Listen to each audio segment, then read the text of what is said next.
You need to grow in your faith. And you grow through the relationship. And he uses the word adoption. It's a powerful, powerful word. It's a strong word. I'll tell you a story. When I come from a big family. My mom, since she remarried, there was, my mom and dad split when I was, actually my late teen years. And then she remarried, and I picked up a couple extra siblings, and there's a pile of us, like 8 kids total. Rocky, one of my sisters, is here on staff.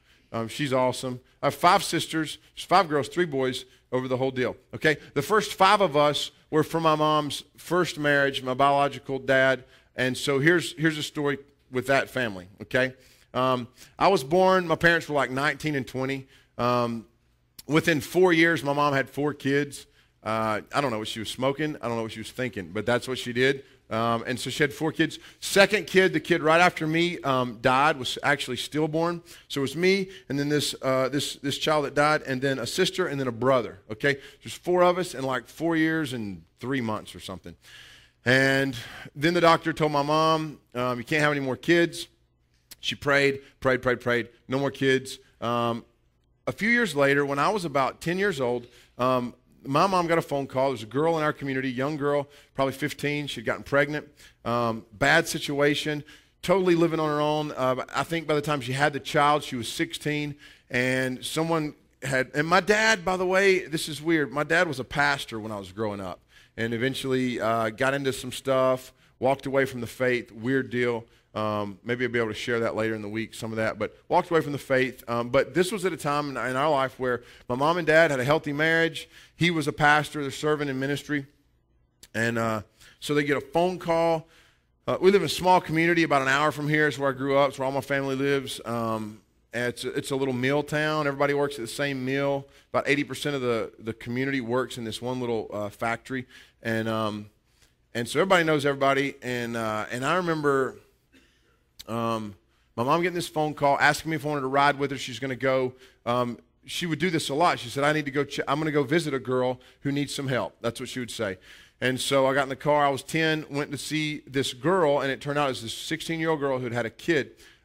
We get to the house. It was actually in a housing project. It was in government housing. So we walked in. We had to find the apartment. I remember we walked in. It was the nastiest scene to this day. I've been in the third world, and there have been some things I've seen there in some other countries that would maybe top this, but not many things that would top this. Because we walked in the house. This girl, 16 years old, living totally by herself with this baby. This baby's 4 months old. Baby's laying on the bed. There's a bunch of just trash and scraps. Nasty scrap food, stuff just piled up, soured milk, stuff in the kitchen there. She was actually mixing a bottle of water and Sweet and Low. If you know what Sweet and Low is, like artificial sugar sweetener thing. She's putting that in the water, shaking it up. She's making a bottle for the baby. She didn't have any money for formula. Okay, this baby is laying on the bed. She's 4 months old, and weighed 10 pounds. 4 months old, weighed 10 pounds in America. This is in America, okay? This is not a world hunger commercial. This is in America, hour away. And so my mom says, we need to help this child. This child's sick. She could die. She's malnourished. She's swollen belly and everything. It's crazy. I can still remember it. I was 10 years old, burned in my mind. My mom brings that kid home, okay? That child was a slave to her circumstance, okay? She was a slave to that situation. My mom brings the kid home, sends people from the church to go help this girl clean up, get on her feet, get some groceries, and the idea is to get her in a better situation so that she can raise that child with the help of the church, okay? This little baby never went home and became my sister. My parents adopted her within a few months, okay? The girl said, you know what? I think you could provide a better home for her. She became my second sister, 4th kid. I nicknamed her Claudel. I nickname all of my siblings and cousins. They've all got nicknames, every one of them. It's weird. And so I nicknamed her Claudel. Of course, she loved that in high school. What a cool nickname if you're a teenage girl, right? Claudel. Anyway, that's what I nicknamed her. I called her my main squeeze. We developed a really tight relationship. I remember carrying her around, and I can remember doing things like we played E.T. with her. We put her in the basket on the front of the bike. We took a milk crate, True story. Put a blanket on her. I remember riding around playing E.T. with Claudel. Me and my brother and a couple of cousins and some buddies would ride our bikes around, hit jumps, do things like that with E.T., okay? And so it was awesome. Because by the time she's 3, she still only weighed like 20 pounds. I mean, you just drop her right in there and go. But she was really tough, you know. She had 2 older brothers. So we play. Anyway, just got really tight. I called her my main squeeze, nicknamed her that.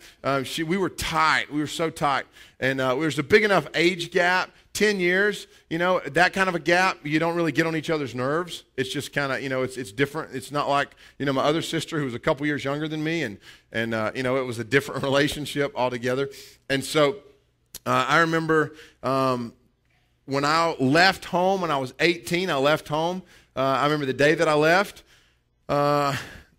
She was 8 and gave me $1. Said, "Here, I want you to have this, you know, for the road." I'm hitting the road. She gives me $1. The day she got married, I put that $1 in my Bible. I saved it. The day she got married, I gave it back to her. It was a really cool moment, kind of emotional, you know. There we had to step around. We're at the wedding reception, and we had to step around in the hallway. She's crying. I'm like, "Oh yeah, home run," you know. So gave her the $1 back. Hopefully, she still got the $1. Really cool relationship. That's my sister. That's my sister. When she was about 2 years old, my dad and mom got a call that this girl had, somehow she ended up in Miami, Florida. She'd been picked up for prostitution and possession of narcotics. And they had picked up a second child that at this point was about a year old, was just able to kind of walk. I think she was like a year and 3 months, around 15 months. And they picked her up on the side of whatever, 95 or something down there. She's walking down the side of the interstate. They'd picked her up, and they were ready to release her into custody, and they were willing to release her into my parents' custody because they had the biological sister, okay? My parents drive to Miami. They didn't have any money. I remember it was a big deal. They had people pitched in and gave them gas money. They drove straight to Miami, like 13 hours, picked this baby up, straight back. That became my third sister. I nicknamed her Bucky. Wrote a song about it called "Bucky Was a Good Old Boy," even though she was a girl. Talk about a tough adolescence. Having a song written about you when you're a teenage girl called "Bucky Was a Good Old Boy." Anyway, Bucky was a fighter. She was a scrapper. Claudel, she's more like the chill, laid-back one. Claudel's kind of like my little redneck sister. Listens to country music, drives a jacked-up truck. She got a family of her own now, a couple of kids, cool husband. Bucky, she's just like insane, like over the edge, wild, crazy. And so I nicknamed her Bucky because I said, "You're wild as a buck," and she still is. And so those are my 2 sisters. I love them dearly. Got in fights over those girls. Do anything to take care of them. Do anything to defend them. One thing that stands out in my mind is the relationship that developed between my mom and my dad and those 2 girls was so strong that when my parents split and my dad really walked away from our family, really did a lot of damage with us 3 older kids, those 2 younger girls stayed so faithful to both parents. I was really torn and really stayed loyal to my mother. So did the other 2 older ones. Those 2 kids, they were so torn because they had been rescued from slavery in a sense. You see what I'm saying? Like they had been pulled out of the worst situation and given love and home and identity and family. It's a different relationship. It was a deeper relationship. To this day, my oldest sister, Claudel, she sends me texts all the time where she's been to my dad's graveside over in Waynesville. She's been there. She's taken a picture of the tombstone, put fresh flowers out. My dad was a big biker, biked about 30,000 miles a year on his Harley. That's insane. If you know anything about motorcycle riding, that's insane. That's all he rode. That's the only vehicle he used. She'll put out like little toy motorcycles, things like this. She'll text me pictures. We buried my dad in March of 2007. I've never been back to the graveside. Never been back there. For me, it's kind of like, hey, he's not there. I'm not going to go stand over that piece of ground. For her, it is sacred. I think she has a sense of what he pulled her out of. You know what I'm saying? A sense of what he rescued her from. I'll tell you another story. I remember when I was about 13, laying in bed one night, I hear a lot of commotion behind our house. And we lived out in the country, no neighbors. nothing but a wooded area behind our house. But to drive in the driveway, you had to drive up kind of through some hay fields and then around behind our house. So nothing all around. Kind of a freaky place to live, but awesome.